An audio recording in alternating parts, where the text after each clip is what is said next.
Hello, in this video I am going to show you how to install Optilive app on your mobile.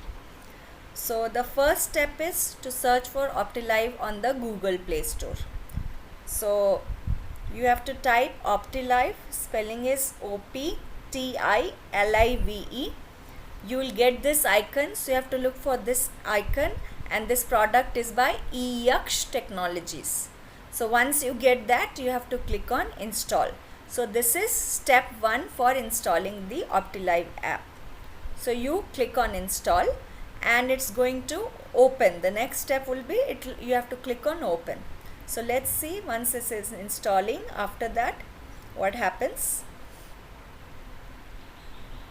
After it is installed, you get open button. So the second step is you have to click on open. So this is open. Now you have to say allow to all the permissions that are being asked by Optilive. This step is necessary to complete your Optilive installation. So you have to click on allow access to calendars, to pictures and videos, allow all the time, allow, and this is how it will check your account credentials. Now the third and the last step for Optilive is you have to register on the app.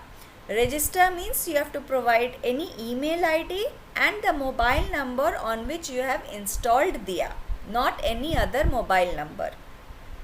So email ID can be shared, it can be same for the whole team, and this is required only for one-time registration.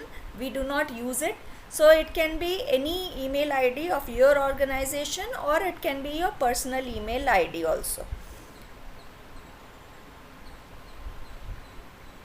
So you'll put the email ID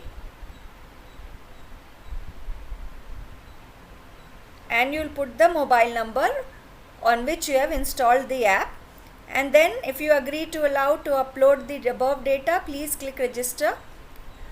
So you have to click on register. Without this process, this step, the installation is not complete. So you have to do this process. So welcome to Optilive, the enterprise management platform. You have to click on OK.